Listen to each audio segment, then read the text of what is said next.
Okay, Shabbat Shalom. Shabbat Shalom. Shabbat Shalom. We are back. We are getting ready to get into Genesis. We'll be finishing up chapter 9, and we'll also look at briefly look over chapter 10. I also think there's something in Isaiah that we are going to deal with a little bit. But first, let us go over to Genesis chapter 9, starting with the 18th verse. We'll read down to the end. Genesis 9 and 18. Genesis 9. Let me pull this up over here, see if we have any success. Genesis 9, verse 8. Is it too loud? Do I need to turn that fan off?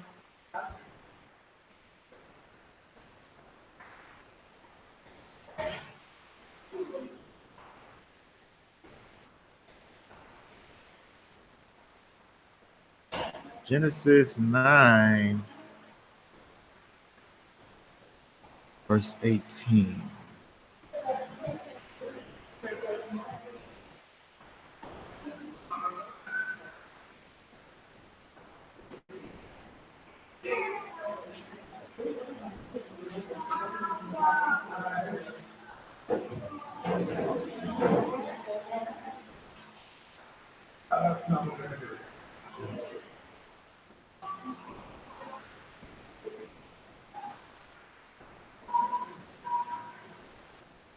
Back on, huh? Yeah, hold on a second.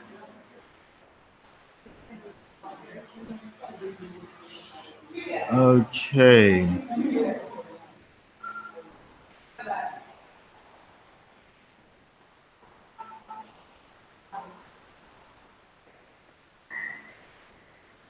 Okay, we're going to read. Oh, hold on one second. Okay, we're going to read from Genesis 9:18 through the end of the chapter. Genesis 9:18 to the end. You want to read that? Genesis 9:18 to the what? end. To the end. And the sons of Noah who went out of the ark were Shem and Ham and Japheth. And Ham was the father of Canaan. These three were the sons of Noah, and all the earth was overspread from them. And Noah, a man of the soil, began and planted a vineyard. And he drank the wine and was drunk, and became uncovered in his tent. And Ham, the father of Canaan, saw the nakedness of his father, and told his two brothers outside. So Shem and Japheth took a garment, laid it on both their shoulders, and went backwards and covered the nakedness of their father. But their faces were turned away, and they did not see their father's nakedness. And Noah woke from his wine, and he knew what his younger son had done to him. And he said, "Cursed is Canaan, let him become a servant of servants to his brothers." And he said, "Blessed be Yah, the Elohim of Shem, and let Canaan become his servant. Let Elohim enlarge Japheth, and let him dwell in the tents of Shem, and let Canaan become his servant." And Noah lived after the flood 350 years. So all the days of Noah were 950 years, and he died. Okay, so let's go back and look at a couple things here. I wanted to look at verse 21. Let me pull up the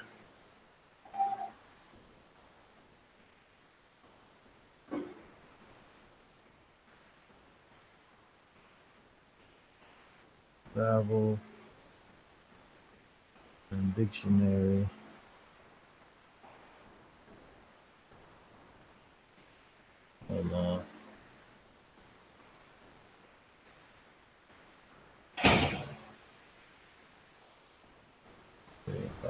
Dictionary.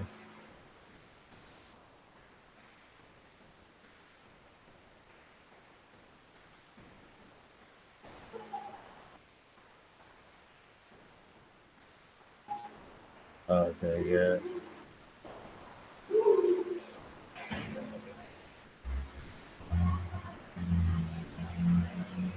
Okay, verse 21, where it says, he drank of the wine and was drunk and became uncovered in his tent. Now, first of all, when we look at this,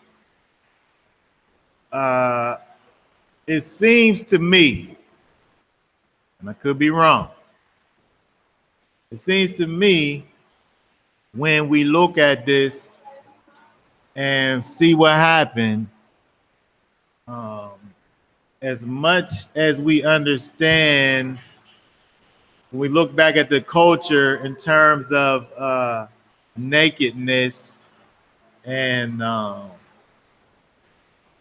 the shame that's associated with it, it still seems extreme when we look and see if what we're looking at, the thing that happened was the son saw the father naked and then went back and told his brothers about it.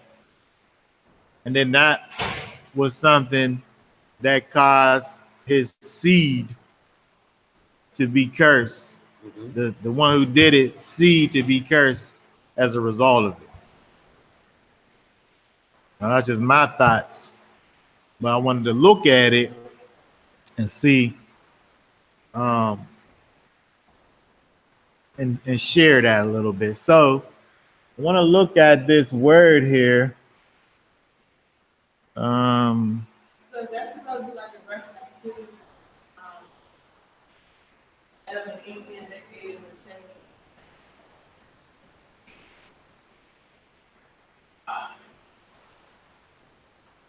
Well, there's a connection between the uncoveredness and then the shameness that they had. The curse, but in that case, the curse wasn't attached to them being naked, though. It was attached to what they had did. And then when they did what they did, and they happened to become aware of that, and the shame came after that. So there's a slight connection, but it's not all the way. And like this is answer to the same, but more so it's the thought behind being naked is not. Maybe think of it. Now it's like shame for not living all of that. Naked is natural. Well, naked is natural, but you're not gonna walk outside naked, though. Right, that's naked. That's now. Well, I mean, it's the only thing that we could ever deal with. Though. We don't know of a time when it wasn't like that. But she asking the connection to what actually could be the fact that like at that point where it was, okay, they're walking around naked, but I'm saying now the shame of it now it's a whole negative. But the difference is that the curse is not connected to the state of being naked.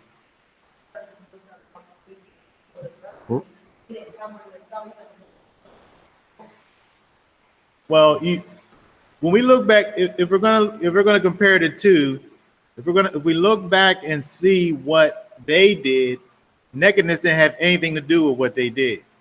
Over here, their nakedness was the main thing. Mm-hmm.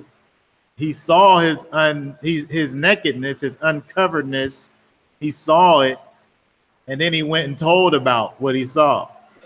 So the thing that happened is directly connected to the nakedness, and I'm saying that culturally speaking, what we'll see in this word. Let's just look at the word here. The word that is translated as uncovered. Let me click on here.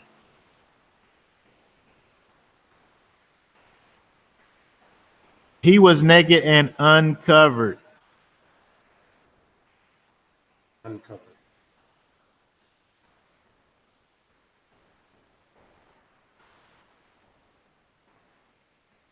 That word, once I get past all this ancient Hebrew here, is galah, Ah, which means to reveal, to be revealed, to uncover, to remove, to go into exile.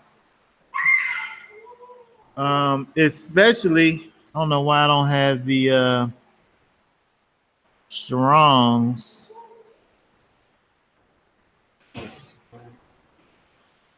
Where it is.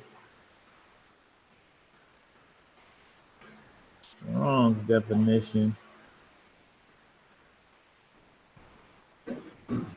hey, when- I know this is getting on my nerves.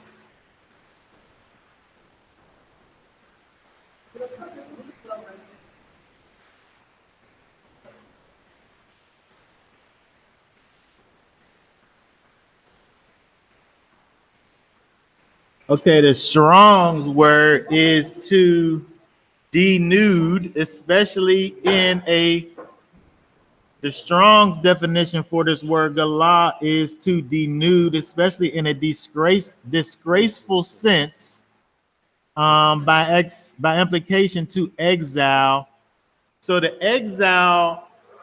um, the exile is connected to the revealing. Mhm. The disgrace is also connected with this word, and it's also connected with the revealing. Shamelessness. When you look over here where it says over here, oh my goodness. Keep blacking out, I man. know, keep going out. Ain't it a short and a wire? I don't know what it is. The word, so shamelessness is connected with this word galah, that's translated as uncovered, and is used from a euphemism. So it's kind of like euphemism is like,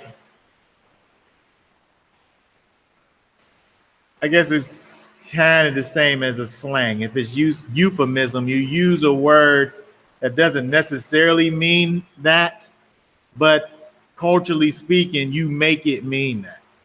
So there's shame associated with this uncovering that was going on um, over there. So when we look at that, when we look at what happened, we can think about again the fact that the son saw his father naked. He saw him in kind of a revealed state, and instead of thinking to cover him up, or you walk in on somebody, oh my bad, close the door or whatever, he turns it into a thing where he goes and tells other people about it.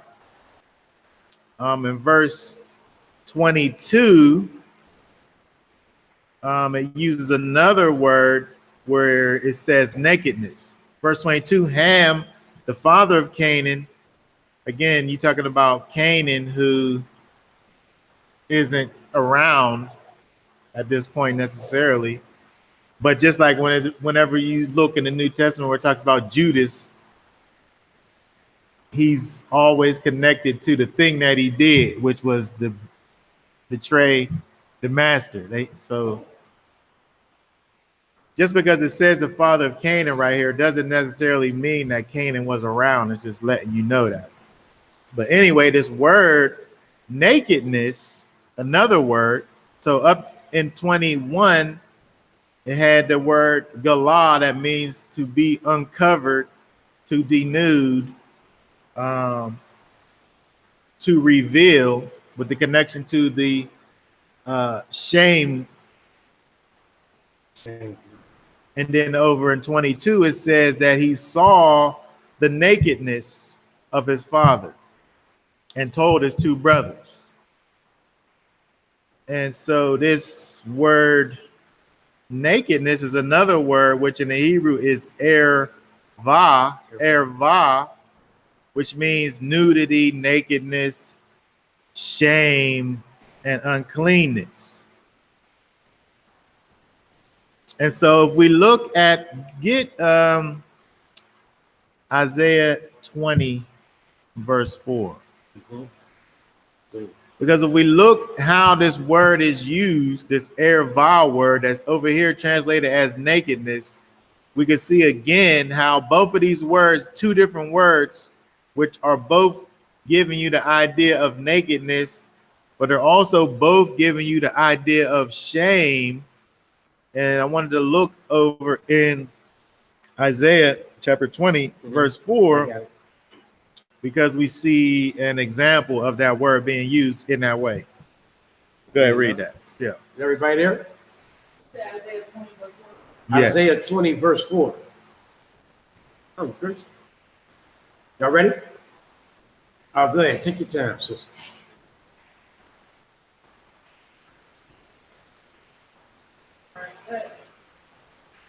So does the sovereign Ashur lead away the captives of Misraim, Egypt, and the exiles of Cush, young and old, naked and barefoot, with their buttocks uncovered, the shame of Misraim. And they shall be afraid and ashamed of Cush. Okay, so we see over here, you have this uncovering thing that's going on, and you also have this shamefulness that's connected to it. It's the same word over here. This is a side note, and we have our people walking around here with their buttocks uncovered. Yeah. It's a shame. Sagging. Yeah. Yeah, it's shameful. So to speak. It's a shameful It's an act of thing. shame. Yeah.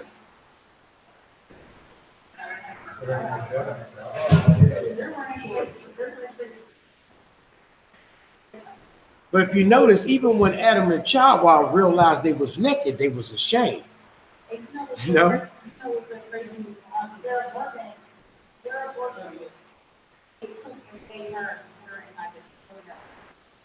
Yeah, I remember Sarah Bartman. Yeah.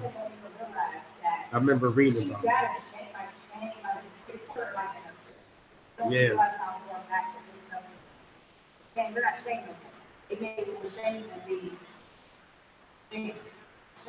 Yeah, but That is correct. Yeah, Once you have knowledge of it. Right.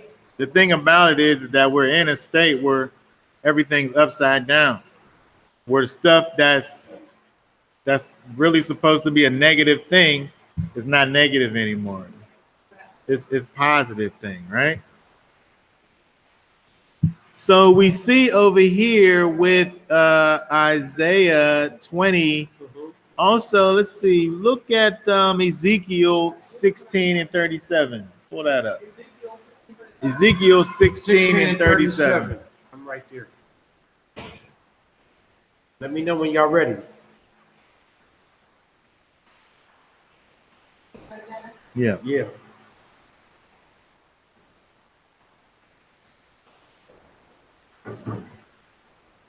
Go ahead.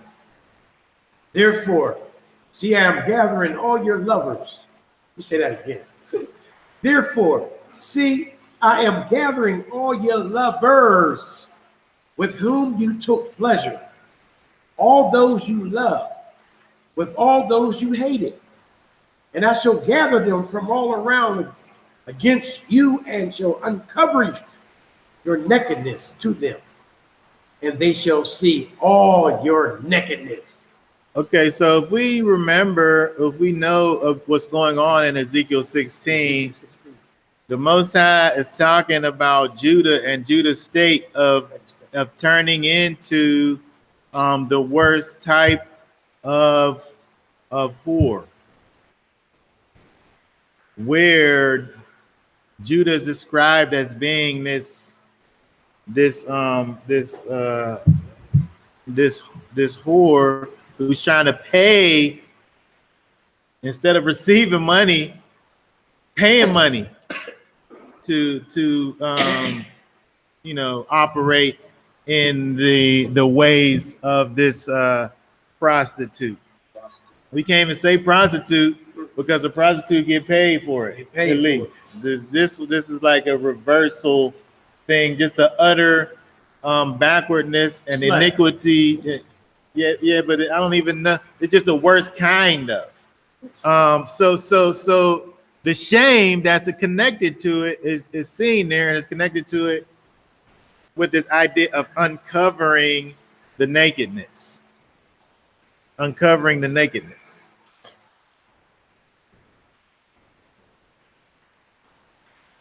So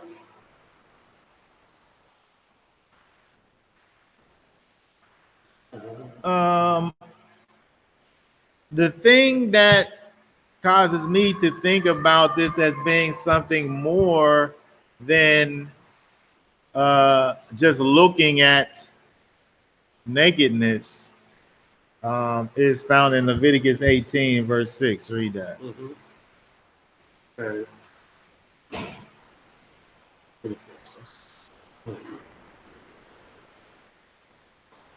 Leviticus 18 and verse 6.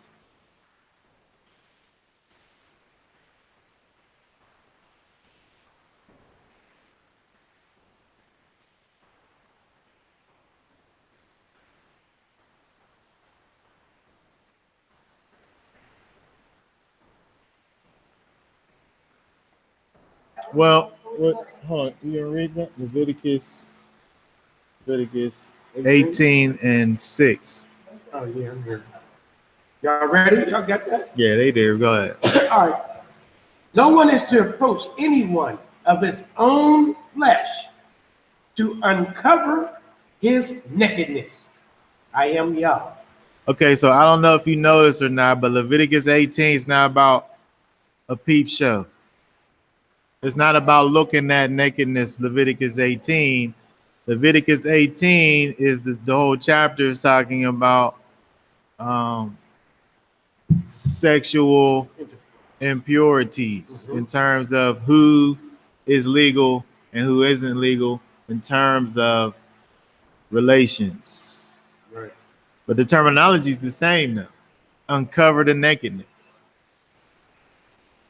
But this is related to like how coming up down the canvas walking. Right. Like you get what I'm saying? This says so basically Noah, he drunk and he uncovered himself in his tent. So if his son would never went in his tent, Would have never saw it. he would have never saw it. Is that working that? Because it's not like his son uncovered him. You saying that because you see an approach right there? No one is to approach any one of his own flesh to uncover. So it's more than just approach. It's approaching with a particular thought in mind, and then also doing it though. Yeah, intention. Yeah. Because I would be guilty. My mom walking around like, Mom, come on. Yeah, but that Yeah. you didn't approach her with the pretense. It just happened. Yeah. Come on. Yeah. And when they talk about this idea of uncovering their nakedness, when they talk about in verse chapter 18 in Leviticus, when it goes through, uncovering the nakedness is not just seeing the nakedness. No. It's the act. It's the act. It's everything. It's all inclusive. Well, intent is involved, but it's not. But I'm saying it's more than just the intent. It's intent with the follow through. That's something, family. Some type of act that you're not supposed to do with your family. Cousins, brothers, you know. Yeah. Well, I think cousins don't apply. But Well, mother and father. not first cousins. I think second cousins are good, but first cousins no. Yeah, I mean, I'm Yeah. talking about further down the line. Like, I think second cousin. Well, I do too. I'm saying, First cousin, But yeah, like, it's like first that. cousin, I- yeah, you know, that's- I'm saying, as far as legal in the Torah, I'm pretty sure second cousins is good. But we don't think about things like that. yeah, yeah. You got to think about where Jacob went. You know. Well, that was before the Torah, though. Yeah, before the tour. Because the laws changed; they were different. Yeah, because the world's populated now. Like, you got enough people to where you know that our But the point that I'm making here is that the terminology that's used in terms of what the son did, he saw the nakedness, he uncovered the nakedness of his father, and then went and told his brothers about So it. he uncovered the naked. can't cover it, but he intentionally covered it up. So that's what he had done. And when they gotta go like, come on, there's in their naked hairline, they covered up with the thing on their shoulder, they go backwards, they don't even go look, they're like, what? Like their intention was totally different. They Yeah. didn't even look at it. That's why he was. And he came out and told them about it. That's how they knew to go in backwards. Oh, Pops, in your They naked? didn't go to watch it, they No. knew he's naked, they came in, they respected him, put it this way, get that covering going, like, that's that. They probably was clowning him too. Man, what the heck you going Pops room like that for, man? The heck you going? It's not for naked. Chris, what you trying to say? So speaking of family members, I was at they were studying on Northview Heights. So Northview Heights said that family members don't acknowledge their family members. Cousins are having children by their cousins, and like it's like a whole bunch of, because they said like in Northview Heights, people really just stayed in Northview Heights and nobody really went out. And then you had a whole bunch of family members who weren't saying, oh, that's your little cousin or that's your nephew or whatever. And everybody was just getting together, and then they had these psychological problems that they're studying, that they're finding out that it's like a plague from the people from Northview Heights. That's crazy. Plague. Not like it's like a I know. psychological It's like An epidemic thing. Well, you know, Well, I can give you an example. When I was down West Virginia, we went down for a reunion, and we was there for 2 weeks. Knowing me in my darkness, I got with a couple women. Now, when we had the reunion, my mom would introduce me to him. This is your cousin. I'm like, huh? No! So my mom looked at me and like, boy, what's wrong with you? But I'm like, I didn't know. But see, that's all because family don't know who family is anymore. You don't talk about it, man. It is a division. My family's been divided, very terrible to the point where identical twins. Lineage of my great grandmother, identical twins. The lineage don't know each other. That's like you and Reagan's kids. You're living not knowing. So my family been divided because a lot of I know from my family, there was a lot of molestation and molestation between incest in the family. So when people made their kids and got away, they basically had their 6 and 7 kids, and that's their life, and they forget about their own blood sisters because there's been so much pain. So now you got our family. And that could be the same But for that's other Chasing neighborhoods. like Chasing on great grandma, that's not her. That's why we're divided. We don't know each other from all the bad things that happened. And we don't know that about it. We weren't friends. Because they was like, and then back in the days, there was a lot of secrets too. They always kept secrets and they didn't share with their children, right? Yeah. That's not how we do it. so I used to date one of them. I never felt like, always felt like. Say right. Something wasn't just right. I was like, every time it was just like, For some reason, found out years later, they was my cousins. Yeah, it happens like that, man. Okay, so when we looking over at this over here, understanding that when we look at what happened over here with Noah and his son and the uncovering of the nakedness, and we combine that with Leviticus 18, where it gives you another example of this uncovering of nakedness, where it's more than looking, it's actual illicit sexual activities. And then when we look at verse 24, is the thing that causes me to think about these things even more. Verse 24, when Noah woke from his wine, he knew what his youngest son had done to him. Well, the covers probably was off of it. Well, no. Like what? I I know you think it was deeper than that. obviously we know what had happened to him. Yeah, but how can he do that while he was asleep without him waking up? I know, but if you in a drunken stupor, I don't know if you ever been in a drunken stupor. Yeah, I have been. But I can say, my mom's in the room, I'll hold this against you. but I'm a full grown man. Full grown. There has been times when things have happened under the influence of alcohol, where somebody literally had to tell me what happened the next day, when I literally had no idea about what happened. I was conscious. I mean, I was moving around and doing things, but I literally had to be told of what I actually did, and to this day, Till this day. have no recollection Yeah. I used to of what happened. What did I do this time? Banging on the door. How did I get in here? They'll tell me, I'm like, no, I didn't do that. I don't remember doing that. You know, but you did make, I mean, it is a point because the scripture says not only he awoke up out of his drunkenness. So you're right. He was drunk. He awoke up out of his drunkenness. And then knew what happened though.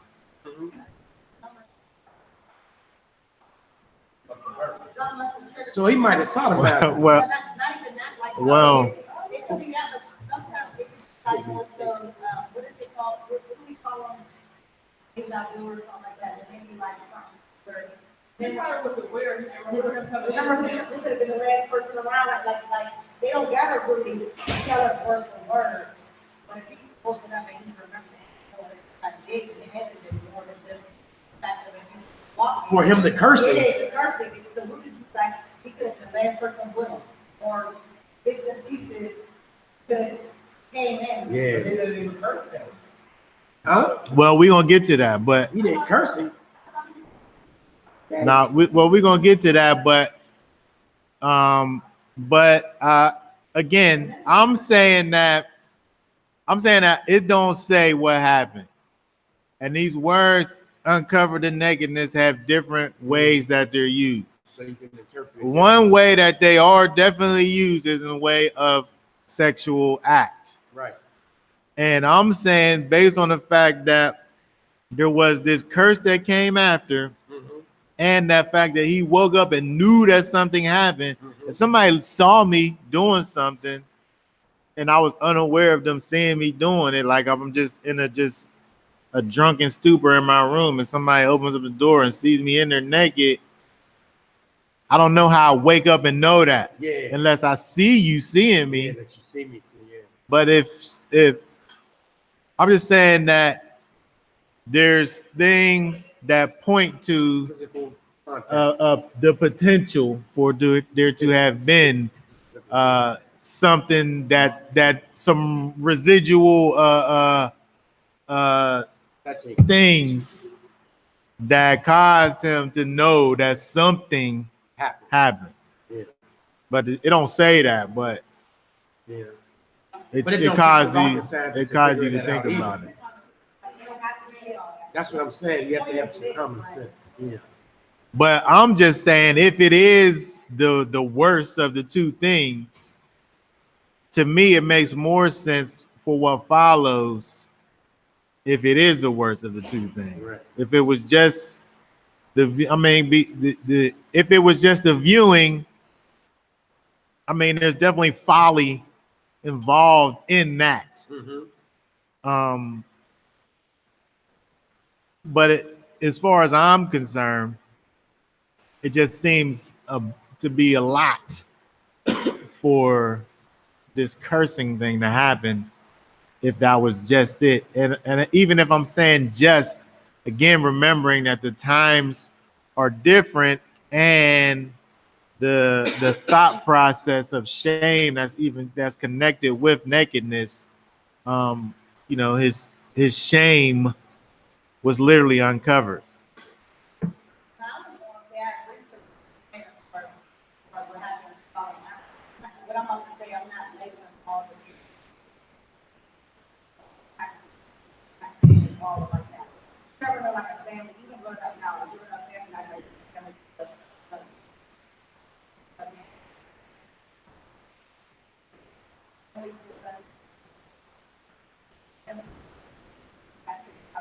if you like, it would be, and just because I said a family, I don't, I'm the best person in the family, and it's a lot.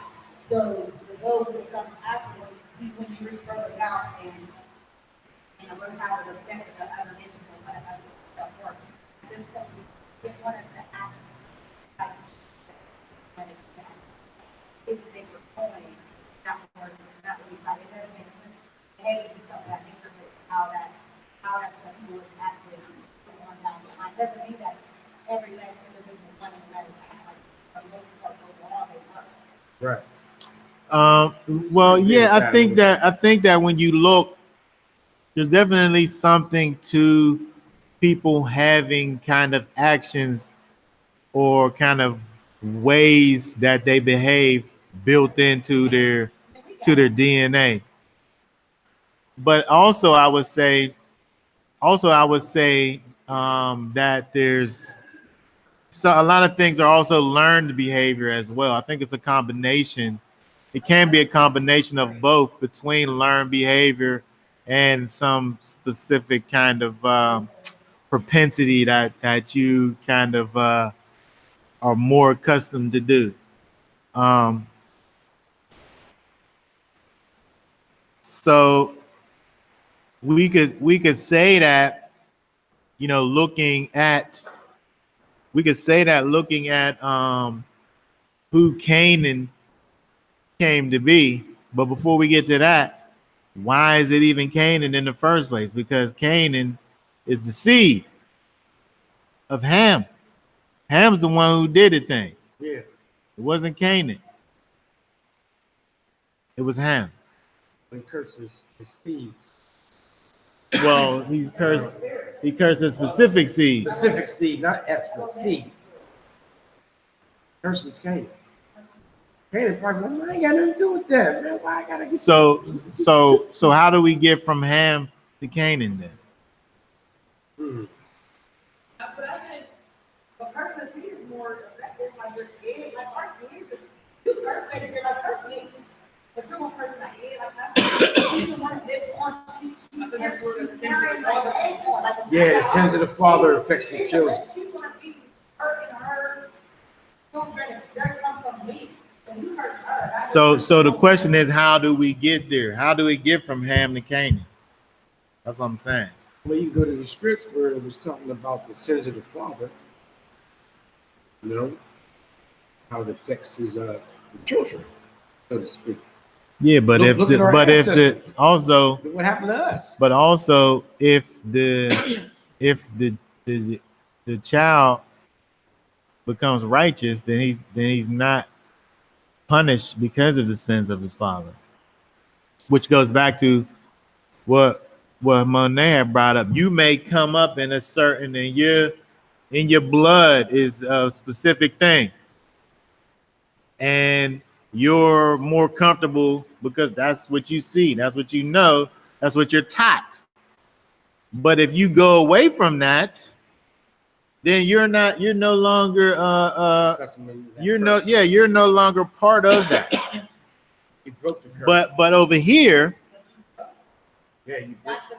over here, I'm saying that Ham did the thing, and it don't say cursed are you. No, it it says, "Cursed be Canaan, who he has more than one seed." Right. So I'm saying, how do Ham get jumped over? Yeah. Why is it not all the seed? Why is it just that one specifically? I don't know that. It don't seem like it. It don't seem like it. It seems like he's in the middle. Because Nimrod from Canaan, right? What? Nimrod comes from Canaan. Cush, I mean, it comes from Cush, but Cush comes from Canaan, right? Hold on. Um.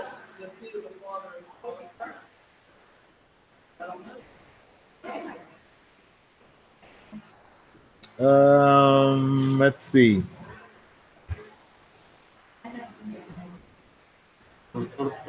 When you look at Canaan is basically the last child.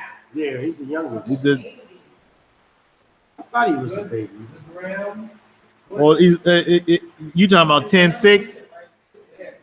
10 verse 6, he's last on the list. So he's either first or last born. It seems like he's the last. It was like, A lot of times that's the thing. That's the thing, because sometimes it'll give you the first mention will be the firstborn, and it'll go down from that. But it's not always like that. So we could say that potentially maybe that's the case, and I don't like, say for instance, look what it does. You said 10 verse 6. 10 verse 6. Oh wait. Oh, I'm looking at the same thing. So Ham gives Cush, and Mizraim, Put, and Canaan. Seems like he's the youngest of the. So how did the other ones get skipped over? Why was he chosen? But I'm still saying, why not Ham though?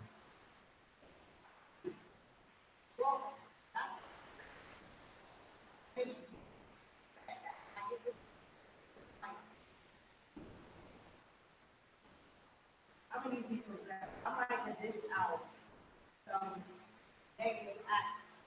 I'm gonna pick up what you've done. I'm gonna be in my mind. I expect the same thing I dish out to people. I'm gonna expect them to dish out negative back to me. But it doesn't come like that. It comes from the ones that I least expected. And I'm wondering why, like, I got told lies to a judge. I lied to a cop or somebody I didn't care about. I don't care about your friends in my life. You're not going to report to me. And I'm expecting you to really give me the same energy for what I don't like anyway. I'm not expecting it from these ones that I love and I'm so honest with.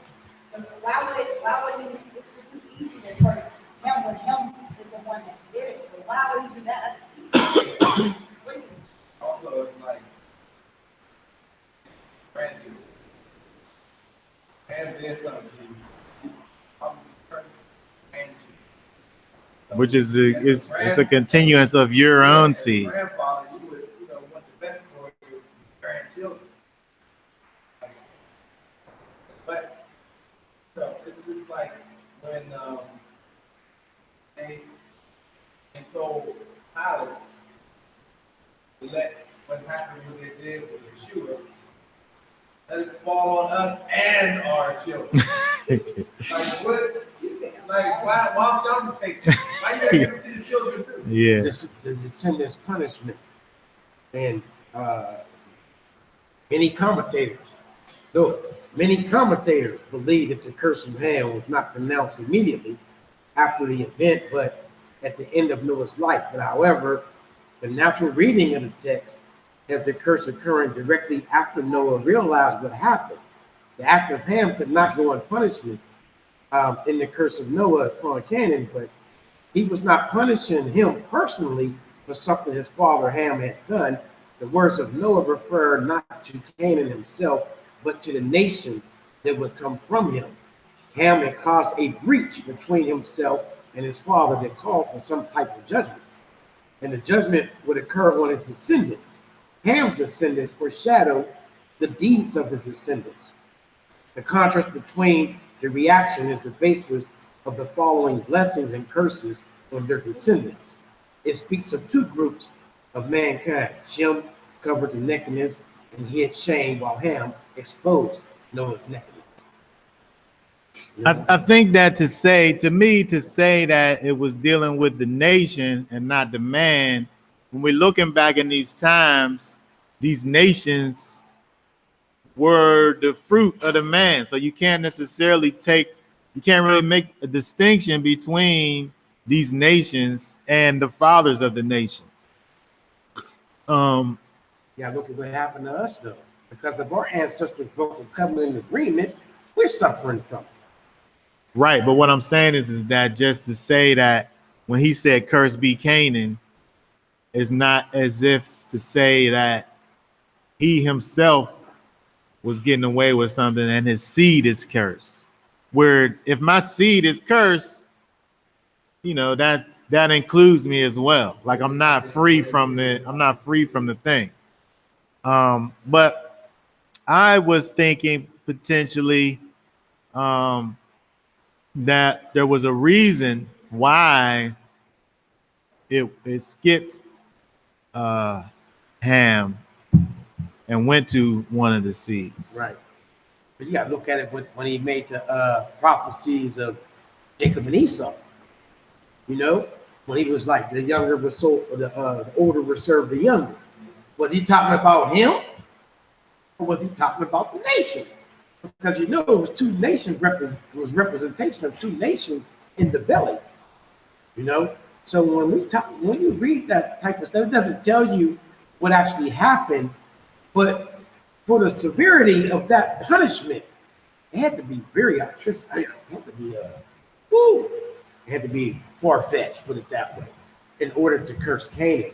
It don't stop there because it had to affect his descendants. Well, I'm not saying it don't affect the descendants. All I'm saying is that the curse wasn't just to the descendants. You can't get to the descendants without going through the man. So I'm just including him including him in the clause. In this thing where it seems like this guy's trying to make it be just dealing with the seed and outside of him. But I was thinking about a song that A song? You sing? No, I'm not gonna sing. I'm gonna quote a song that has a biblical principle that we probably never think about. The song says, who jobless, no man curse. Bob Marley said that, right? Bob Marley. They say Jah. They say Jah. So who jobless, no man curse. That's a biblical principle, though. First of all, if we look in Genesis 9:1, Noah and his sons, all three, received blessing. Yeah. Genesis 9:1. He said, Blessed be Noah and his sons, and said to them, be fruitful and increase and fill the earth. And he goes on for the next couple of verses dealing with that and comes back to the blessings.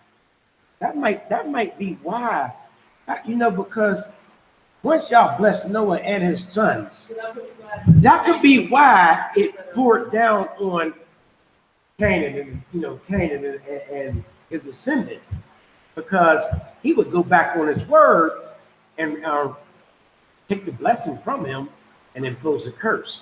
But then again, you got to think what happened to Israel. They were blessed too. It was also cursed. But who's doing the cursing though? Right. Yeah, it is. So Most High's giving the blessing, and then I'm saying that the man is giving the curse, and then that's where we have a discrepancy. So also Numbers 23 and verse 8. Pull that up. Numbers 23 I'm here now.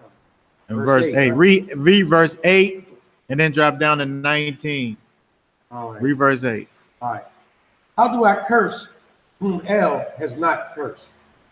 And how do I rage at whom Yah has not raged? All right, jump down to 19. Yeah, I'm going there now. And excuse me. Read through 21. I do 21? 19 through 21. Yeah. And El, Elohim, is not a man to lie, nor a son of man to repent. Has he said, and would he not do it or spoken, and would not conform it? See, I have received too, blessed, and he has blessed, and I do not deserve it. Reverse it. Oh, sorry, reverse it. My eyes is going bad. He has not looked upon wickedness in Jacob, nor has seen trouble in Israel. Yahweh's Elohim is with him, and the shout of a sovereign is him. Okay, so over there, when we see with Balak trying to pay Balaam to curse Israel, trying to get a man to curse who the Most High bless. Bless, right. It's one thing for to say that the Most High is going to curse him, but if man is trying to curse who the Most High bless, then over here it didn't happen, right? So I'm saying, this is just what I'm saying. This is a potential answer to why Ham himself, but a particular seed is being cursed, not even his whole seed, because part of his thing was being fruitful and multiply. But part of that was able to be cursed. And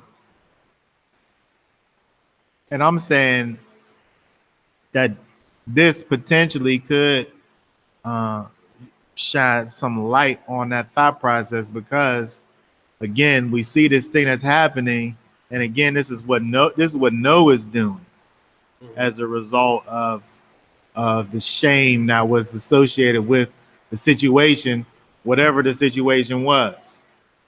You think about the people who had the authority to even sanction such curses. You know, you got Noah, you got Elisha, you got a handful of people in the Bible that was given the authority to actually curse man, and it actually happened.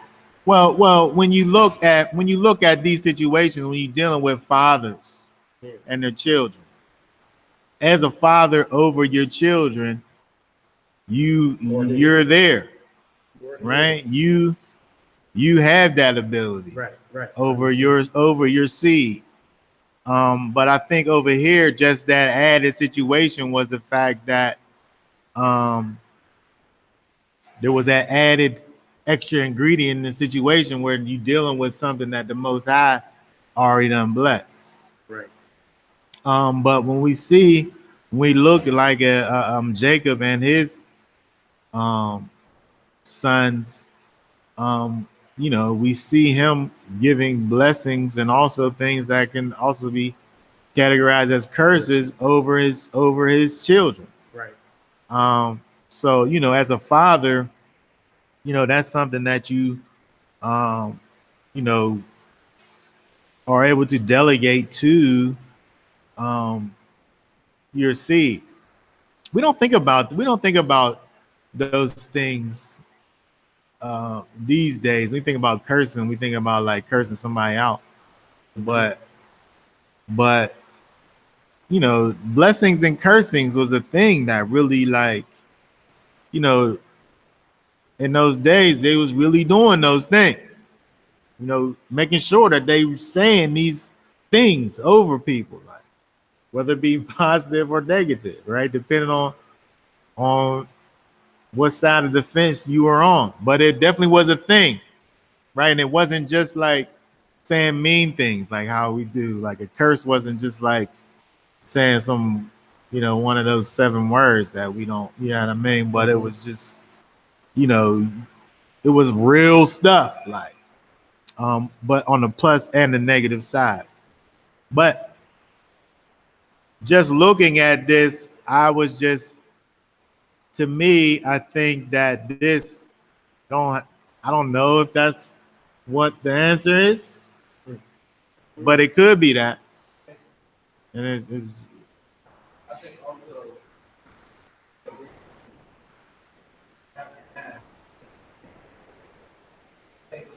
they put in last.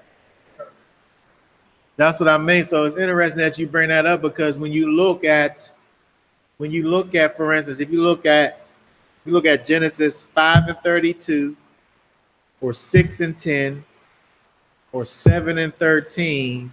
I'm saying all these verses. 9:18 and 10:1. The order is Shem, Ham, and Japheth last. If you look at Genesis 9:24, it says Ham, the younger son. But that don't mean the younger, the youngest. It just says the younger son. Well, who's the younger than? You don't necessarily know whether it's but then so Genesis 10:21 says Japheth the elder. But who's the older than? Because in all of those verses it has Japheth last. Right? So who's the elder then? I think that kind of has to do with the promise. Because, think about it, after that, kind of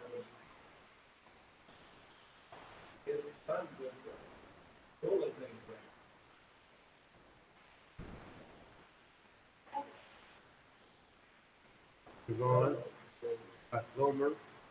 Well, we could look at that in the next chapter because it's all we get ready to get to right there. Because it goes through the whole genealogy, right? But I'm just saying that you can't necessarily see the order all the times just based on, because for various reasons they'll put one first or last. Like if you look, for instance, in 10:21 says also to Shem, the father of all the children of Eber, the older brother of Japheth. Shem. But again, 10:21 says Japheth the elder.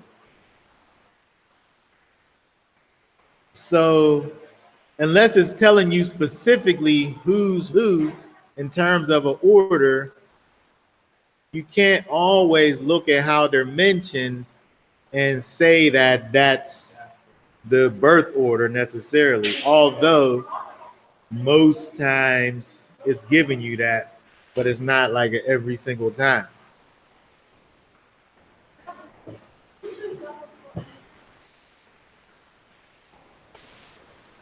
Okay, let's see. All right, let's go. Anybody have any thoughts about that before we go into chapter 10? As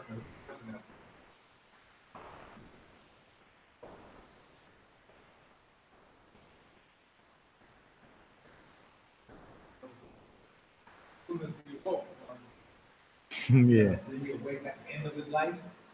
From the sleep? Yeah. Like he woke and then Yeah. Okay, let's see. Let's look at 10. We have a big it's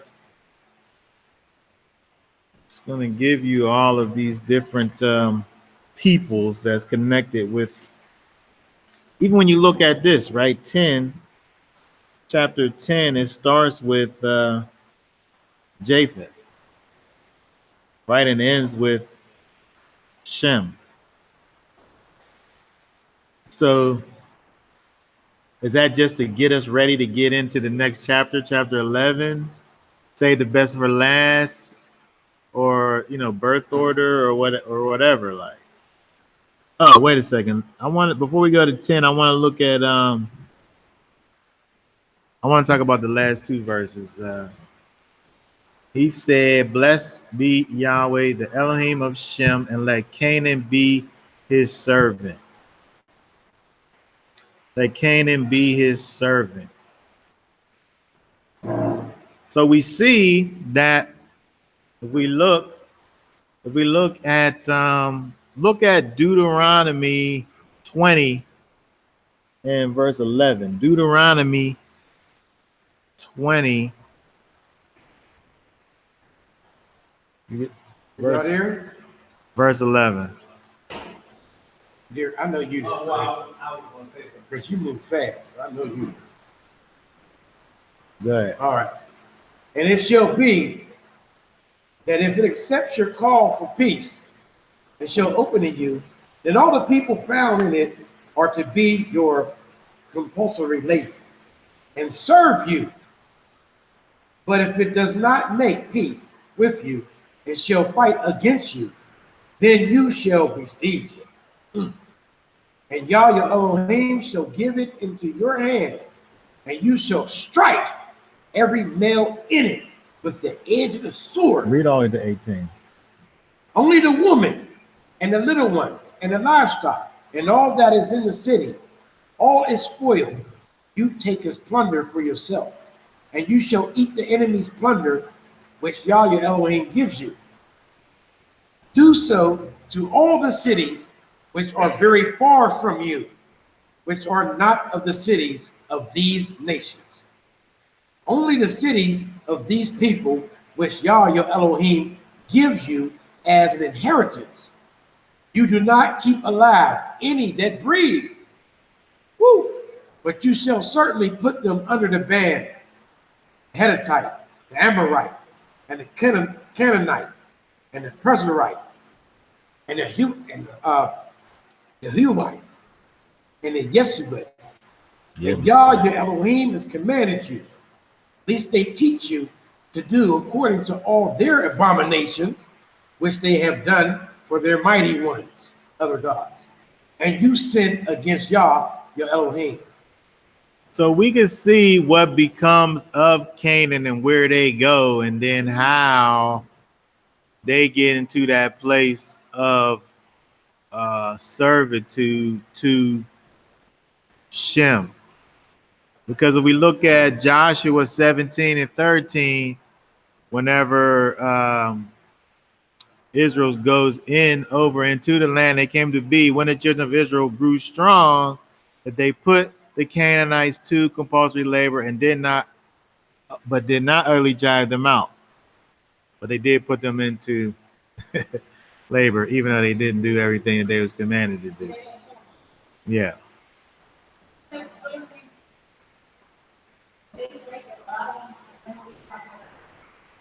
Made a lot of pieces of them on board. And I'm all out when they ran away, they missed them all the way down. Yeah. There was a lot of times where we see where I think the key point is that what they were supposed to have done, what the Most High said for them to do, which was obviously different what they ended up doing. But we see from verse 26 where it says, "Let Canaan be your servant." We see that the land of Canaan actually was the promised land, right? The place that the Most High gave to Israel was the land that belonged to the Canaanites.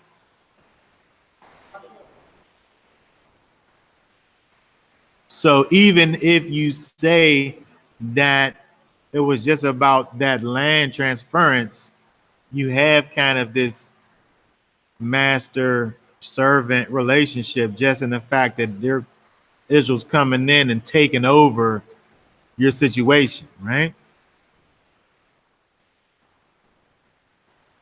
Okay, but 27, may Elohim enlarge Japheth, which actually the word Japheth actually means enlarge, I think. Let me double check.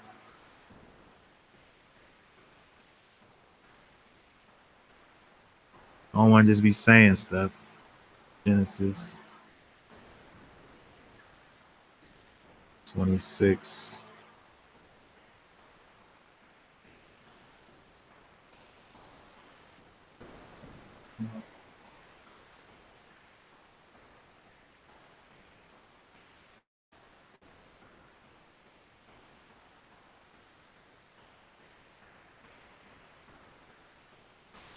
Japheth, expansion. So it means expansion. So it literally means to enlarge. So which goes to what you was talking about in terms of, which is interesting. We think about Japheth and the expansion of Japheth, but what's he talking about where it says, let him enlarge Japheth and let him dwell in the tents of Shem? How's that play out? The expansion of the enlargement of Japheth and let him dwell in the tents of Shem.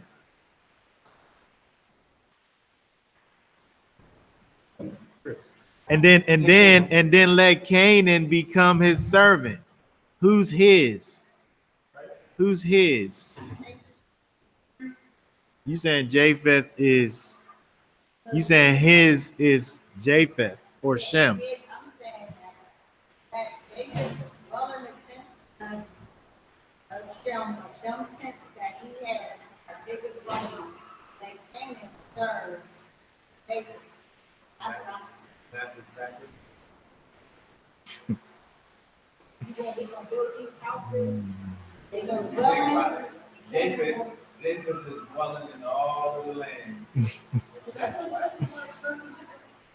Canaan is definitely. And he has enlarged himself in all over the world and Matter of fact, expanded they it. don't own their land down there. Who owned that? And you know what was so crazy? Not to go out, like, there's no knowledge, nothing can overpower whatever is already given. Like as far as the person, as far as the person, well, this, I understand why I came to this person I know because I have already blessed Noah in this new son. And this is how Cain ended up acting down the line, like how the man already had, it was already written that this is going to happen. So Israel was going to get that land. That's probably about, that's what some people out there always talking to them and said, don't sit up there and say that you're getting this land because you're this holy people, or like, don't sit up there and think that you're just so special like that. Right? You know, I mean, it was already, I don't even think like times today where people are wanting to change what's going on in regards to politics and all that. You can't overpower what was already said. You're not going to get rid from this last song. Now we can get ourselves together though and try to win. We can't turn it around. That's overpower. He said you can't overpower. Every time we try to turn it around, It's what? but kill, you know what I'm saying? Like, movements get shut Now down. people think that movement is really going to be able to infiltrate. You cannot do this. We can definitely try to shed this light and The where way it's we going to fix the problem is to fix our relationship.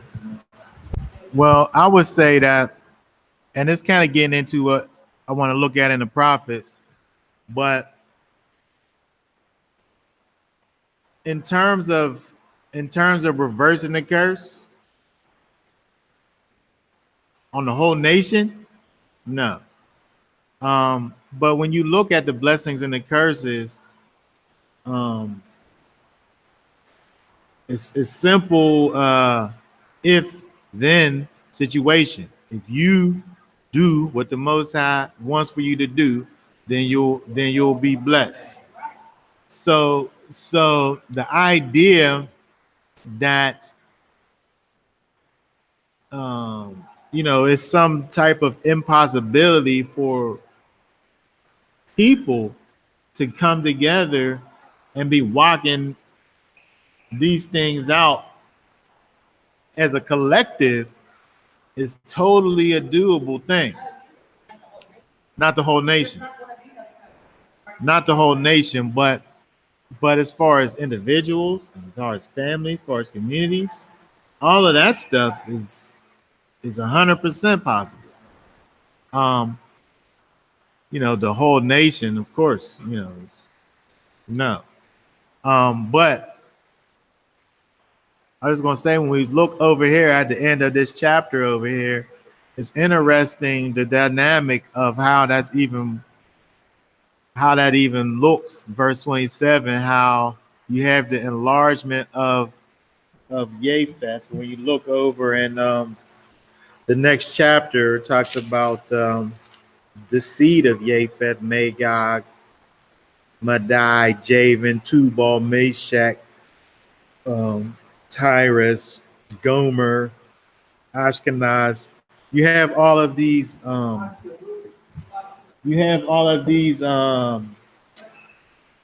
peoples who become nations that are, basically, these European uh, nations, the places.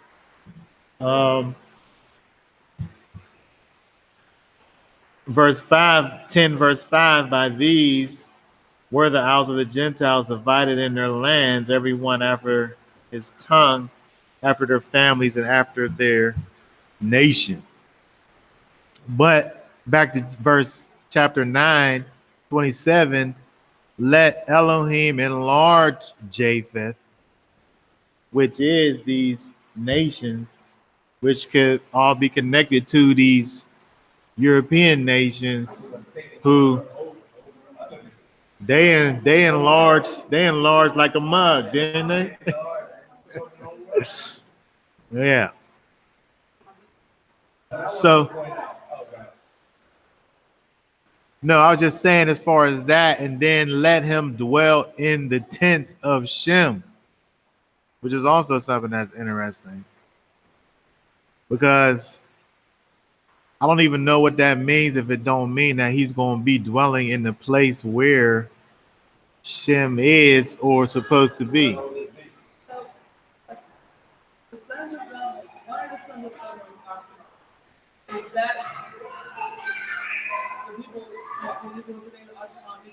So when you look at these names, again, that's why when we go back to that thing, that commentary that got read, the people ended up being named after the progenitor of the people. So when you look, all of these, just like when you go down to in chapter 10 and verse 6, which talks about Ham's seed, you got Egypt over there, you got Ethiopia over there, you got Canaan, which was, where Israel was, and I don't know who Puth ended up being. But you have all of these nations of people who come from these people, and there's recognizable names attached to the father's names. They become these nations. Just like Israel, it's the same thing. Israel was a literal family that becomes a nation. Yeah. Okay, so I really didn't have anything to go over from chapter 10, unless there's anything pressing that somebody should just think about off the top of their head they want to talk about. I was going to go over to Isaiah. End of chapter 9, where it's almost like Ham doesn't exist no more. Ham's not mentioned in the picture at all. Like of what is like basically like a prophecy that's happening there. It's like Ham. You talking about over here? Yeah. Verse 9 and 26, 27, 28, 29. Oh yeah. Enlarge Japheth, dwell in the tents of Shem. Oh, Canaan shall be his servant. They don't mention Ham, but that's basically That's basically Ham, but it's not all inclusive like the other ones. I see what you're saying. Yeah. What do you think about But that? instead of it talking about Ham, now it's talking about his son. Like it's talking about Japheth and Shem, then it's like Ham is like erased. Now Canaan is put in the place of Ham, his father. And then, and if you go back before that, even every time Ham's mentioned, he's the father of Canaan.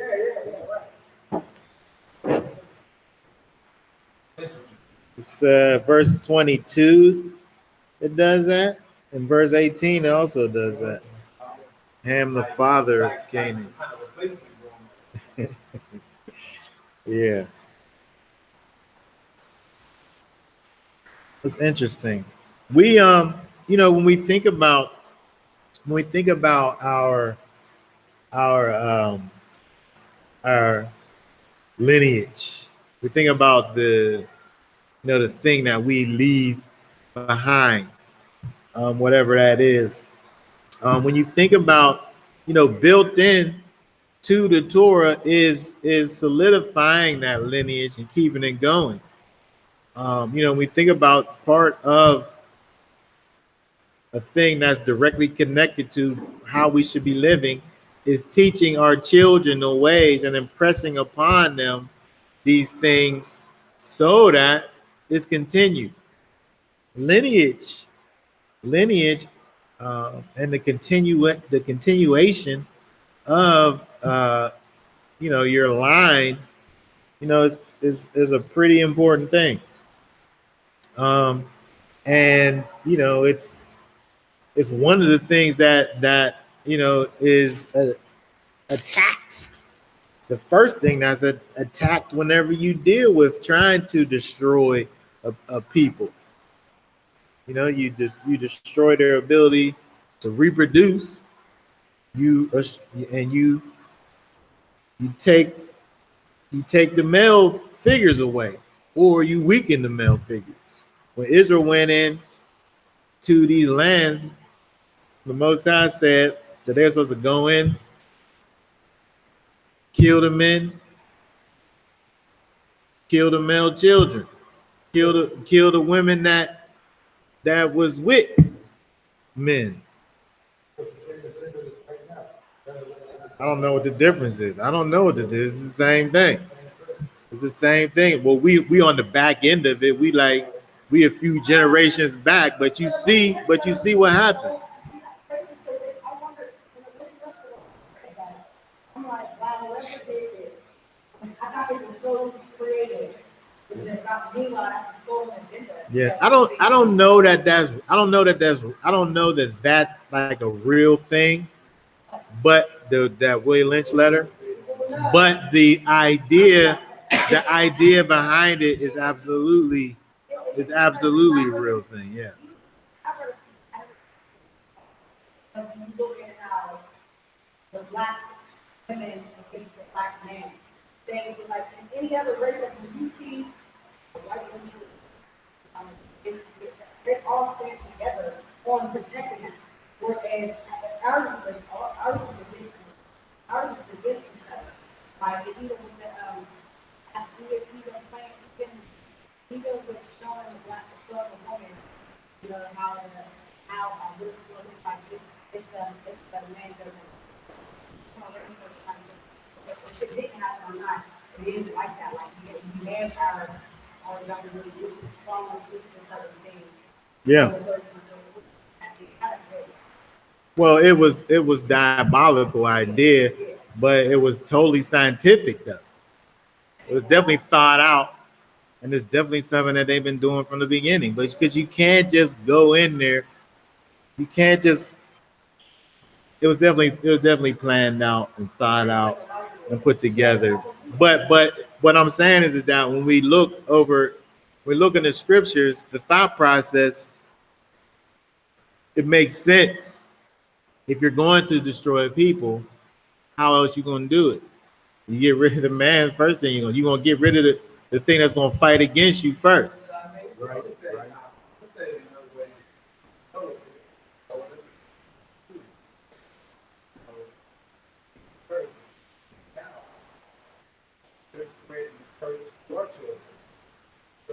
feeding our children this information, they grow up and you know Fighting what I'm saying? against you, And yeah. it's cursing the whole generation. Yeah. You know what I mean? So now it's like Messing they up are that born flow.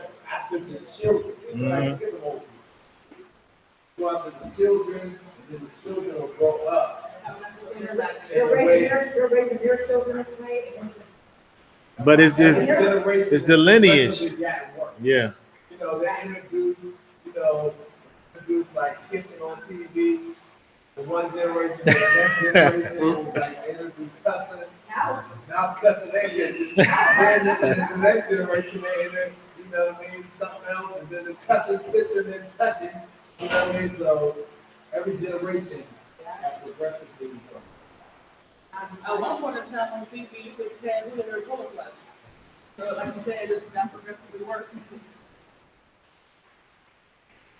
I don't think I recognized that before. What's the other shit? I never heard about that before. The toilet flush. Yeah. I was sitting there watching it the other day, and it was, I got so lost in the trenches, I even forgot that I watched TV. Like, You was in a trance. yeah, because I couldn't believe that this was on TV. It was a man in a bed. There was another man, like as if he was busting over the man in the bed. It's a commercial. I'm like, man, what are they? I couldn't believe, like, I'm sitting there. I'm like, what did I just watch? Like, what did I just watch? Come on, it was like the whole. I was. Yeah. Whatever they're implementing that works in the food is nothing more. Not coming. Oh, they already implemented the same sex and also like now they're really. So I mean, you see this idea of attacking the lineage, attacking the way that we are able to continue in a way. So when you look at the big scope of things, where you see, like when we think about how in Deuteronomy where it talked about going in and actually wiping out the people that was there, the Canaanites and all the 7 nations, so that you weren't, you don't go and begin to do the things that they do. And we see over and over again with Israel where, that's always been the problem, is the outside influences causing Israel to go into the ways, of these other nations. Maybe they just look. Maybe they do go after the women and children. Because technically, if you look at it, the black man is sure. Now it's the mom raising the kids by herself in the house. So now we gotta get them because the black man, he's really done. Like, we don't. He's done. It's terrible, but it's true. Prior to that, don't really got really the only woman that we were staying for the ones touch.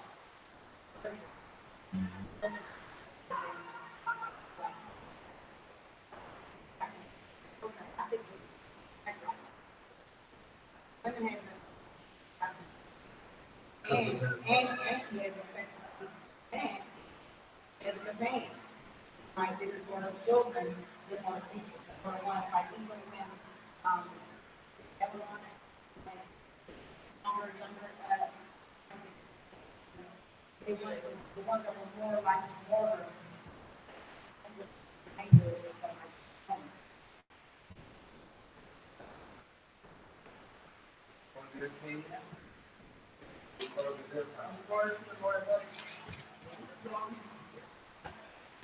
All right, let's go over to, I want to look at Isaiah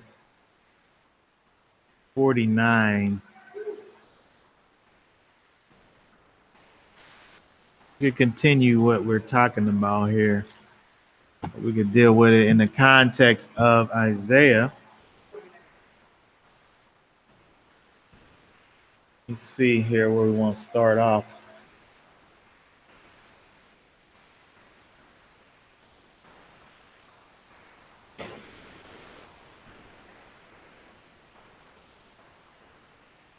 Isaiah 49.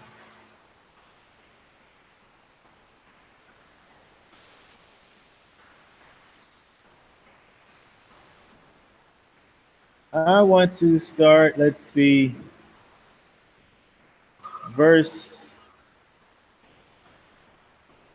Isaiah? Said Isaiah, huh?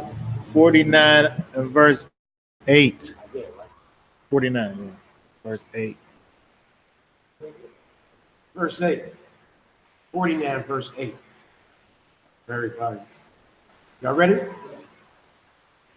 Thus says Yah, in a favorable time I shall answer you, and in a day of deliverance I shall help you, and I guard you and give you for a covenant of the people, to restore the earth, to cause them to inherit their ruined inheritance.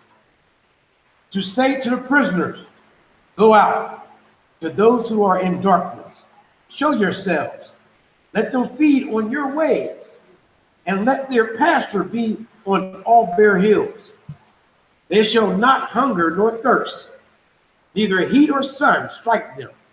For he who has compassion on them shall lead them, even by fountains of water guide them. And I shall make all my mountains a way, and my highways raise up. See, these come from far away, and see, those from the north and the west, and these from the land of cinnamon. Sing, O heavens, rejoice, O earth, and break out and sing it, O mountains. For Yah shall comfort his people and have compassion on his afflicted ones. But Sison says, Yah has forsaken me. Zion, sorry. Yah has forsaken me, and Yah has forgotten me. Would a woman forget her nursing child and not have compassion on the son of her womb? Though they forget, I never forget you. See, I have inscribed you on the palms of my hands. Your walls are always before me. Your sons shall hurry, your destroyers, and those who laid you waste depart from you. Lift up your eyes around about and see. All of them gather together and come to you. As I live, declares Yah, you shall put on all of them as an ornament and bind them on you as a bride does. For your waste and your desolate places and the land of your destruction shall soon be too narrow for the inhabitants, while those who swallow you up are far away. The sons of your bereavement shall yet say in your ears, the place is too narrow for me. Make room for me to live. And you shall say in your heart, who has brought forth these for me, since I am bereaved and barren, and exiled, and wandering to and fro? And who reared them? See, I was left alone, from where all these come. Thus says the Master Yah, see, I lift my hand up to the nations, and set up my banner for the peoples, and they shall bring your sons in their arms, and your daughters carried on their shoulders. And sovereigns shall be your foster fathers, and their sovereignness your nursing mothers. They bow down to you with their face to the earth, and lick up the dust of your feet. And you shall know that I am Yah. Those who wait for me shall not be ashamed. Is prey taken from the mighty, and the captives of the righteous delivered? Yet thus says Yah, even the captives of the mighty are taken away, and the prey of the ruthless is delivered. And I strive with him who strives with you, and I save your children. And I shall feed those who oppress you with their own flesh, and let them drink their own blood as sweet wine. All flesh shall know that I, Yah, am your Savior and your Redeemer, the mighty one of Jacob. Hallelujah. Okay, very good. All right, so I'm gonna go back up over here. Go up to verse we started to say to the bound. or the prisoners go out to those who are in darkness. When we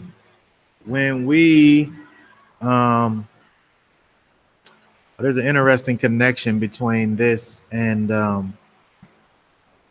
what we was just looking at. It says, verse 9, say to the prisoners, go out to those who are in darkness, show yourselves. Let them feed on the ways and let their pasture be on all bare hills. That's what that show yourselves word is. Uncover, denude, gala. The word that was uncover is right here. Show yourselves.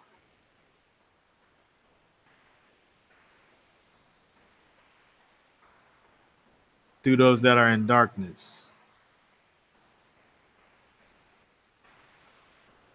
It's obviously not talking about the same situation. But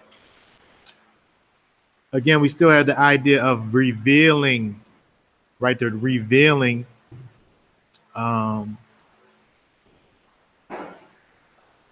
that's there. We obviously aren't, we can't see a connection to shame here because we're talking about dealing with those who are in darkness, leading them in another way, right?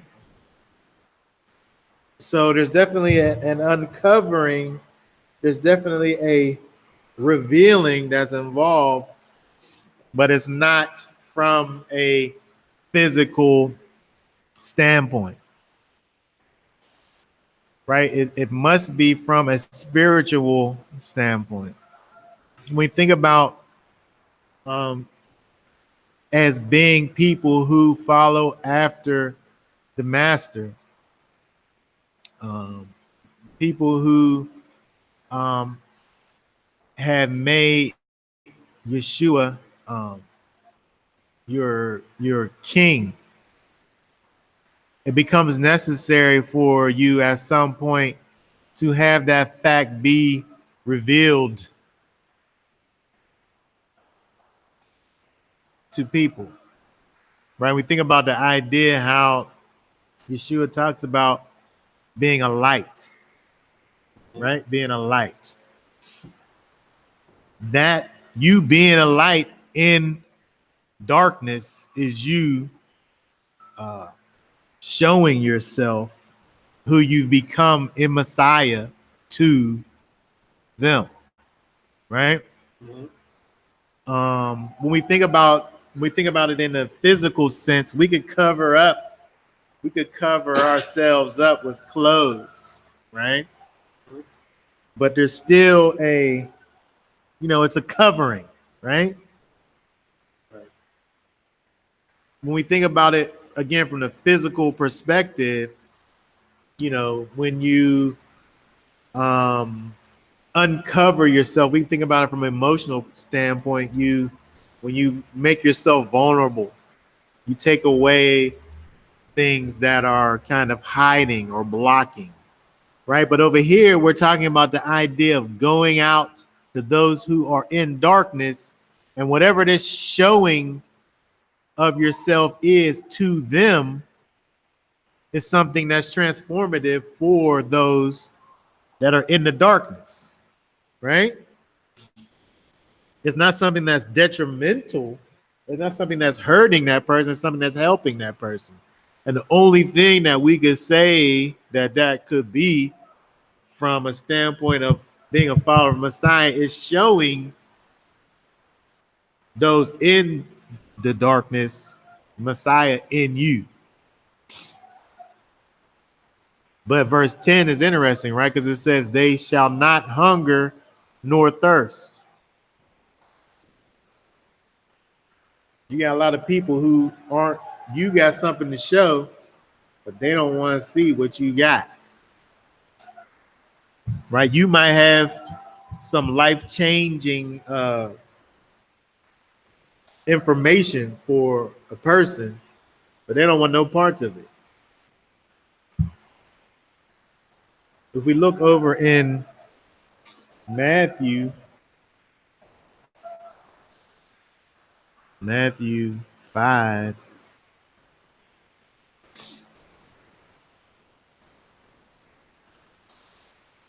Matthew 5 and 6 says, "Blessed are those who hunger and thirst for righteousness, because those are the ones that will be filled, the ones that hunger and thirst."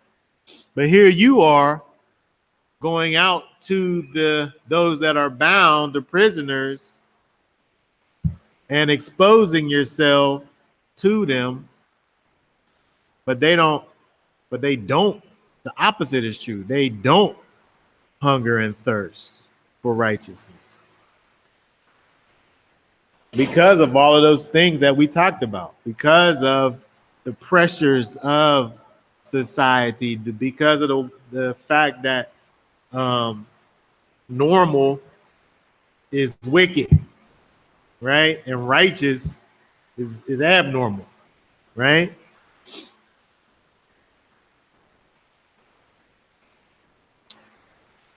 And like Moses said, for fear those that like selling, that's most of like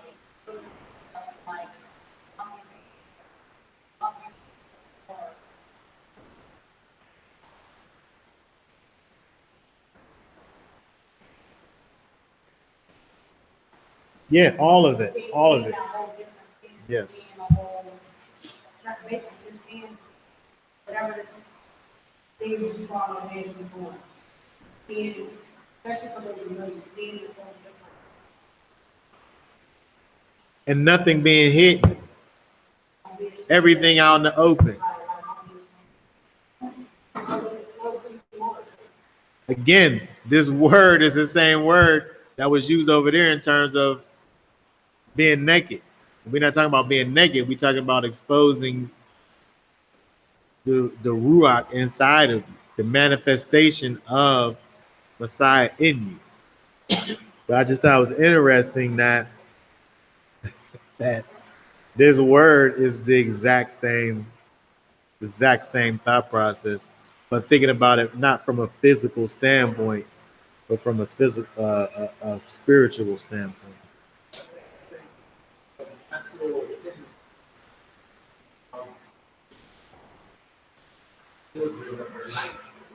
Is he distance himself from God. Yeah. This is saying, like, go into God. Yes. Right. You know what I mean? Go forth. Yeah.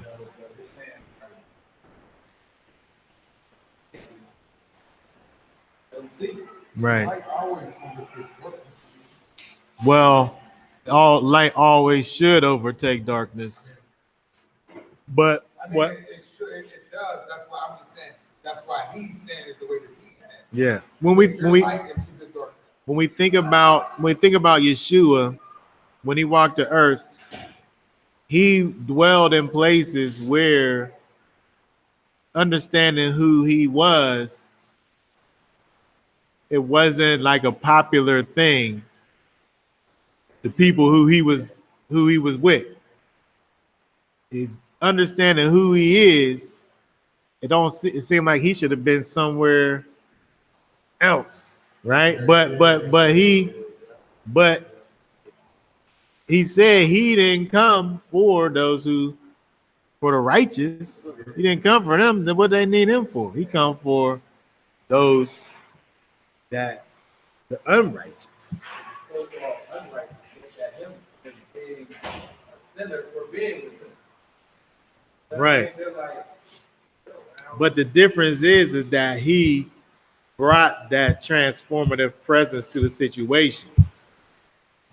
What we tend to do is sometimes adapt to our situation rather than to have our situation adapt to us, right? You adapting to a situation, that's not being a light.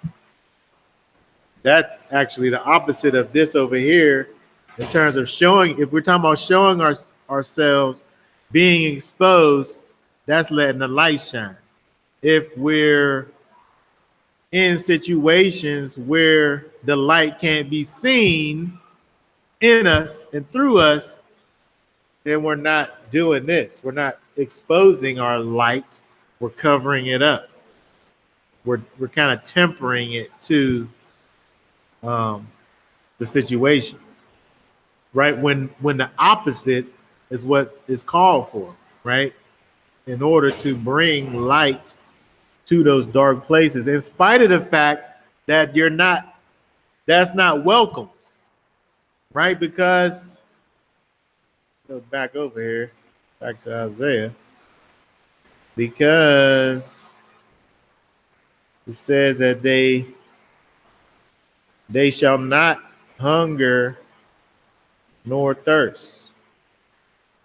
It's not necessarily you not in it's hostile territory.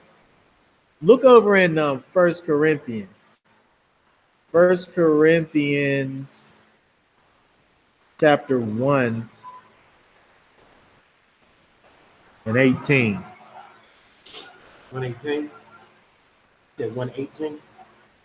Yes. All right. Y'all there? 118.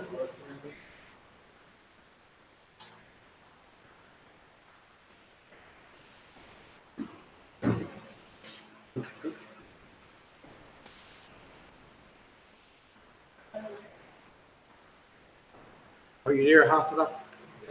Okay. For the word of the state is indeed foolishness to those who are perishing, but to us who are being saved it is the power of Elohim.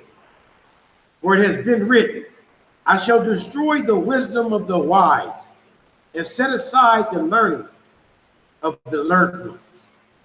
Where is the wise? Where is the scholar? Where is the debater of this age? Facebook. Has not Elohim made foolish the wisdom of the world? For since in the wisdom of Elohim, the world through wisdom did not know Elohim, it pleased Elohim through the foolishness of preaching to save those who believe. And since Yehudim's acts a sign, and Greeks seek wisdom, yet you proclaim Mashiach in Pale, to Yehudim a stumbling block, and to the Greeks foolishness. But to those who are called, both Yehuda and Greeks, a Mashiach, the power of Elohim and the wisdom of Elohim. For the foolishness of Elohim is wiser than men, and the weakness of Elohim is stronger than men. For look at your calling, brothers, that we are not many wise according to the flesh, not many mighty, not many noble. But Elohim has chosen the foolish matters of the world to put to shame the wise. And Elohim has chosen the weak of the world to put to shame the strong. And Elohim has chosen the lowborn of the world and despised, and the ones that are not, that he might bring to naught the ones that are. So that the flesh should boast in his presence. And of him you are in Mashiach, Yeshua, who become for us wisdom from Elohim, righteousness also, and set apartness and redemption, that, as it has been written, he who boasts, let him boast in Yah. Hallelujah. Okay, so start off over there saying, for the word of the stake is indeed foolishness to those who are perishing. But to us who are being saved, it is the power of Elohim. So when you think about this this light that is within you from a carnal perspective, from those on the outside, it is indeed foolishness, right? From a carnal perspective, right? And you deal with these people who, in with their worldly knowledge, are wise, right? But again, everything is flipped upside down. Um, you know, but in spite of that, we have to still be able to, as it talks about over in Isaiah 49, in terms of going to those that are prisoners. And it's not talking about Albion, It's not right? talking about Albion. It's talking about these people who are enslaved to Hasatan, right? It's talking about these people who um, are ruled by the master of darkness, and we have to get to the place where we are manifesting our light in the darkness and doing it in such a way where you're exposed, right? The unadulterated, right? Because again, thinking about this idea of showing yourself, um, your spiritual nakedness, I guess, right? Um, you know, and I, I, Spiritual nakedness. That's I, yeah, I mean, that's what we're talking about, Yeah, right? We're talking about the parts of us that represent Messiah, right? When we're able to get ourselves out of the way, that's just our clothes that we put on, right? But beneath that is the thing that Messiah has put inside of us, that when we share it, right, people are changed. And when we hide it, when we are limited, when we don't allow it to be exposed, it's, I guess it's the opposite, right? It's shame. I guess if you think about it in the same way, just a way that we wouldn't walk out of here naked, because it's a shameful thing, because we're ashamed of what will be seen. But over here, from a spiritual perspective, it's talking about the opposite, being naked, exposing those things which you could think about as shame if it was your physical presence. What we're talking about, that's the spiritual, right? We're talking about the light, which is Messiah. Those things that is shameful too. Like people feel ashamed for even all that, get out of here. Yeah. Still feel that shame for exposing yourself. Right. Well, There's a lot of levels, like very simple. And don't want to hear it, and you'll be, and we're not talking about somebody like, I don't want to hear that, but still listen, like, I'm dealing with that, like, are you still, like, how do you handle that? well, so I see what you're saying in terms of people trying to bring shame on you, but that's different from you possessing a shame. Like when you look, I don't have any good examples besides. I don't have any good examples, because what I'm thinking about it from a physical standpoint, where you have, like, what I'm saying is that you can't allow that thing that's being put on you from the outside to change what you know to be true. They may be trying to shame you, but you can't be ashamed. You have to be proud of Especially this. when you know that they who are in darkness should be the ones that are ashamed. No, I'm not saying. And it's foolishness to them. They're only behaving in the way that they're supposed to be behaving. How do you, well, okay, so I'm not gonna be ashamed, you're not gonna be ashamed. I'll be ashamed of action I'm gonna launch. what you mean handle? How you deal with the person? Or how? That's like if it's just say for instance, it was just say for your mom. Yes. Let's say for instance, it was your mom. Let's say like so, Ali, because this is your mom. I'm not gonna be around my mom. Yeah. But so saying it still don't change who you are because you're around your mom. Is that's what they mean? Well, Like, how do you- yeah. do you not So- go around your mom and you like, I don't think we're talking about not going around. I'm saying not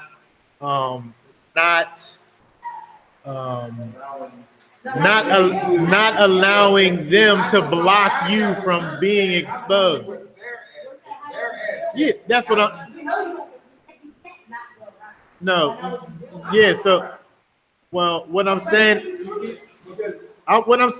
that okay. I want to hear an example, but I'm saying that I'm not saying don't go around. I'm saying maintain your who you are in Messiah, no matter where you are. They can't put that on. Yeah, yeah. So, No, I'm not doing for me. I have it in the tour that, Yeah. Well, so that's okay. So that's I forgot why I brought up Yeshua in the first place. Yeshua is Yeshua, right? right. So he has the spirit without measure, right? So what I would say is if your light if you only got like 60 lumens, right? Maybe Yeshua's like 60 giga lumens. How you measure lumens? How you say giga lumens? Yeah. If Yeshua's that and you're 60, he could be wherever he wants to be at, and there's nothing that can influence his situation. But if your light is kind of just barely flickering, then maybe until you get your lumens up, then you need to kind of limit. I don't want to say stay away, but maybe limit the situation till you be able to go off and do yeah. Especially if it's like an issue that you have with fault. Like if it's some habit or behavior that you know that you might go back to if you go in a certain area. until you know all the methods. Right. If you're not in a situation where you're able to be an influencer, but you are in a situation where you could potentially be influenced, then you need to get your lumens up. That's a new hashtag right there. Get your lumens. So before you get it, how many years did I talk to you? And did I ever change my, you know what I mean? No,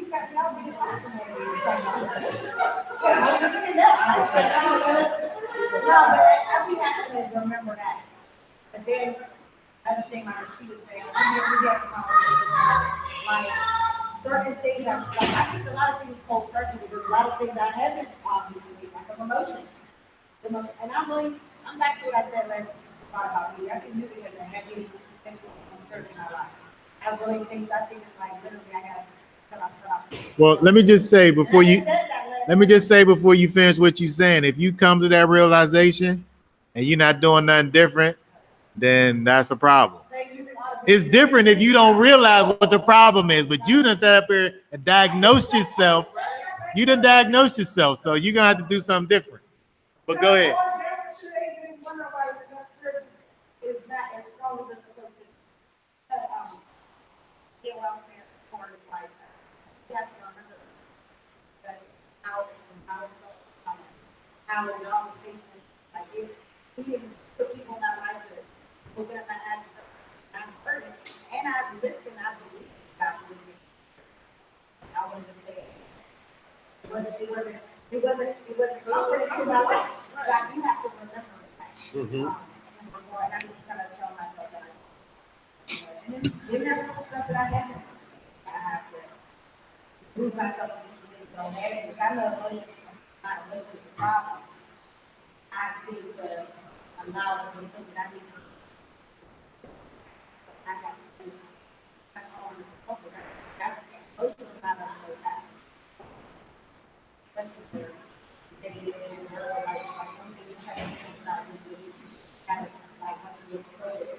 Because he's going to handle anything that's wrong or whatever. He's going to handle it like something that we're trying to take it into your own hands. If you just feel very emotional, you made up what was wrong because that's your property. Not worried about that.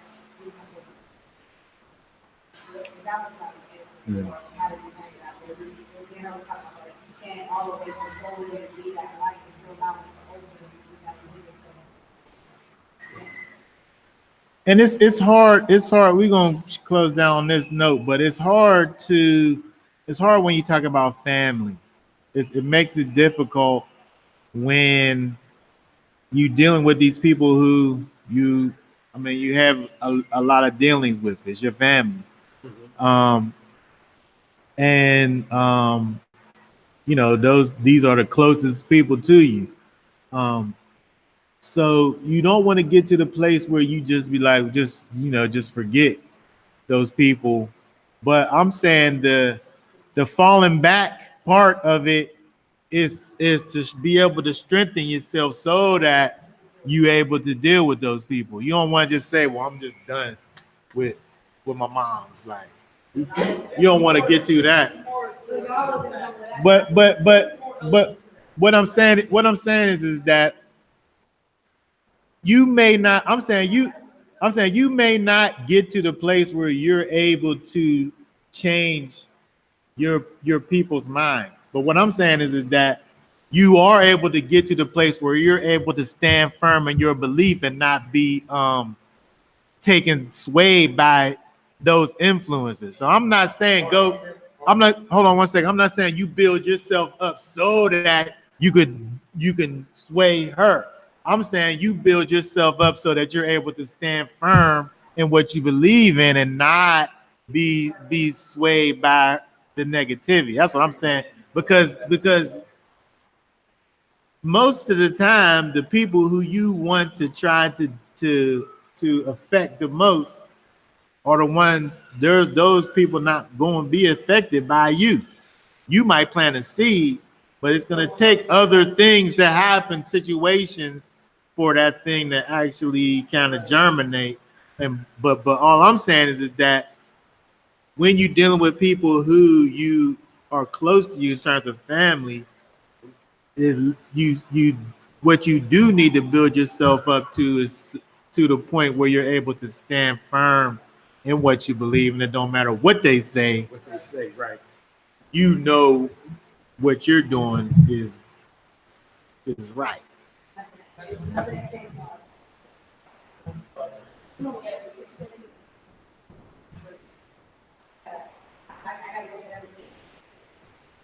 Yeah. Right. It's hard. So as Right. you look at a spiritual But you- This has been a pattern of behavior. You grab the spiritual is so much better. Crossed over. So But now that I'm awoken, I do see spiritually opposed to carnally, because when I witness somebody acting out, it's like I really can't totally blame them, because I understand the programming of the mind, so I can see the learned behavior that's within them, because I was always told your peers are your mirrors. I see a lot of myself in a lot of people I encounter. It used to make me mad, but it doesn't no more. It makes me sad, because it also reminds me how I used to act. You know, sometimes I'm compelled to share that with them. Other times I'll be surprised because I'm told to keep walking. You know, that's why when I be led by the Ruach, yeah, I be thinking to myself, sometimes the Ruach can be shady sometimes. Keep walking. That does not pertain to you. You know, I be feeling like that. And my transition, I can feel, when I was talking to you, like, I can feel it. And I'll get out, I can actually feel it. Right. Now, where I was learning out this past week was, what am I doing? What have I done that wrong with these people? That's what I said, I'm running back to. Like, I really think that music is a, I don't know what type of person, I don't know. I think even some drugs is gonna still be perfect. You could not listen to no music, man, and they still gonna try to attack you. Still gonna try to attack you. Right. I think in any situation that you're talking about, there is a kind of a strengthening kind of, if we was gonna get into the army, they're not gonna pick people off the street and then send them over to fight. Yeah, There's gonna be some training involved. Yeah, you got training. There's gonna be building up involved. Woo. Right? But the thing about it is that the fight ain't somewhere else. The fight is right where you at. Right. So the fight's going on, but you still need to be training so that you're ready for the fight. Right. That's the difference. That is the difference. Right. I was in training too. So we have to be forever trying to allow the spirit to grow in us, because the fight is always going on.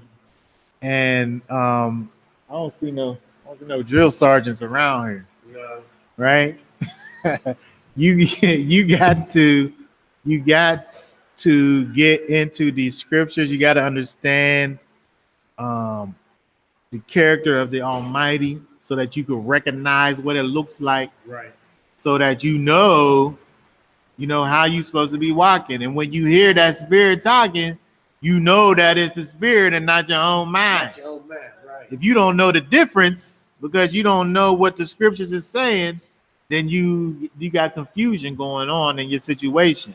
So I'm saying that just to close up here, in terms of, we looked at this whole idea of showing yourself, bringing it over to this part over here in Isaiah, in terms of exposing yourself in the darkness. But we definitely have to make sure that we hashtag get those lumens up so that we're able to be an effective light in the darkness. That is true. Because there ain't nothing like having the headlamp on your hard hat and the batteries is dead. Yeah.